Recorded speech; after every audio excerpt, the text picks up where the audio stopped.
Hey guys, it's Brooke. So I realize this probably isn't like the greatest place to record a video, but there is sun out today.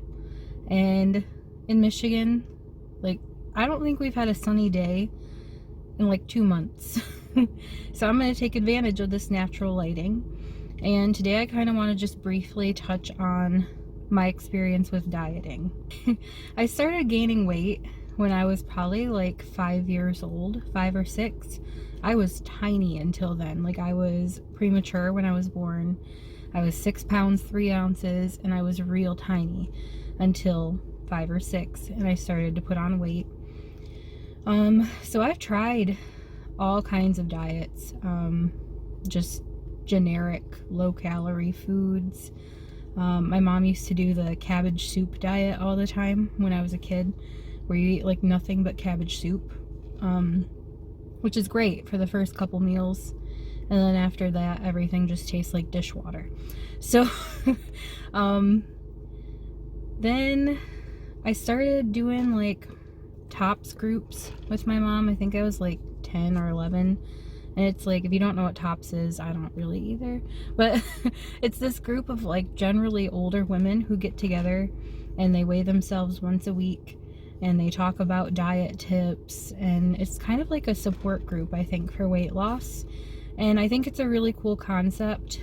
But it was kind of weird as a child going to that, because it just made me realize even more like that I had a problem. And I mean, it's not a bad thing. Like, you have to realize you have a problem before you can change it. But as a child, like, just being reminded of that. And I chose to go. It's not like I was forced to. And I didn't realize at the time that it wasn't really healthy for me. So yeah. And then as I got older, I started like South Beach diet, like low carb food, Mediterranean diet. The only thing that has worked for me is the ketogenic diet. And I did keto for 2.5 years, and it was kind of weird because in the first 7 months I lost like 60 or 70 pounds, and then I was on it for 2.5 years and I lost a total of 85 pounds. But like, for losing that huge amount in the beginning, I just barely lost anything for the other like almost 2 years that I was on it. And I don't know if I just got kind of like lax on what I allowed myself to have, or if it was just my body adapting to it and making it work. Because I do have some health conditions that work against me for weight loss, which sucks. Trust me, not fun. But yeah, then so this past year, 2019, around probably end of August or September, I just kind of got fed up and bored with keto, and I always come up with an excuse to break a diet, trust me. But fall is like my weakness. I love cinnamon, I love pumpkin spice, I'm basic. So fall was coming, and I wanted to do some things with my best friend, and I ended up slipping from keto, and I binge eat like crazy. If I allow myself to have one cookie, I'm gonna eat 12 cookies. I can't have just one. So yeah, I spiraled from there. I was eating pizza and just making every excuse, like, and for me it's always the I deserve this, I've earned this. And really, no, like, I don't deserve that. I deserve to be happy and healthy, and food is a temporary happiness, but very, very temporary. And then I suffer for it later.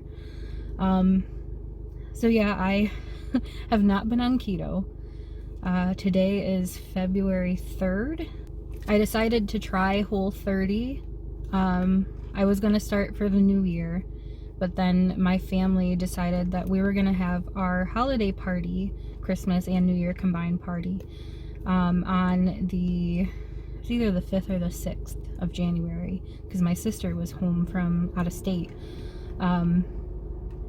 So I knew I didn't want to tell myself I was going to start the 1st, because I knew that I would eat something I shouldn't on keto or on Whole30, or I wasn't going to start a diet on the new year if we were going to have our party on the 6th or 5th. So after the family party, I decided to try Whole30 because I thought it would be beneficial in understanding how my body works and maybe what kind of things make me feel sick. Because really, I really want this to be about wellness and not so much about the number. And yeah, I do want to lose weight and be smaller and more comfortable, but at the same time, like, to me right now, at this point in my life, being happy and feeling good are more important to me. So yeah, I started Whole30 on the 6th of January, and it's been strange to say the least. Like, some foods that are on the list of foods that you should incorporate into your diet, I've noticed have made me feel sick. And then other things, like, to be honest, this has monk fruit sweetener in it, which you're not supposed to have. But it doesn't make me feel sick. And then, like, on Whole30 they tell you to not have dairy, and I've already not been having dairy for months because it makes me feel bloated and gross. So we just don't eat dairy. So I'm not really entirely sure where I'm going to go next diet-wise, but I have a feeling I'm probably going to go back to keto. I had a doctor's appointment last week, and I'm still not in diabetic range, which is awesome. Before keto, my A1C was a 6.1, and 6 is diabetic range. 5.7 is pre-diabetic in their standards. When I was 7 months in to keto, I was almost at a 5, which is what they want you at. Last week I was a 5.5. It's not fantastic, but it's also not even pre-diabetic, which I was pretty bad before. So I'm gonna go back to keto, I think. Just trying to figure out exactly, like, I want to finish the Whole30 stuff first and start reintroducing foods and see how they affect me, just so I have a knowledge of that. I think it's important for you to understand your own body, because not everything is going to affect you the same way that it is somebody else. So it's great that people are out here preaching about nutrition and what diet everybody should be on, but there's no, like, one diet that's going to be good for everyone. Everybody's body is different, and I think it's important that we all know that. So I'm sorry if this video was boring. That's it for this time. I just really needed to take advantage of this natural lighting since it's so nice out today. It's like 50 degrees. So yeah, let me know if you're on any type of diet, what's worked for you, what hasn't worked for you. And I guess I'll see you next time. Thanks for watching.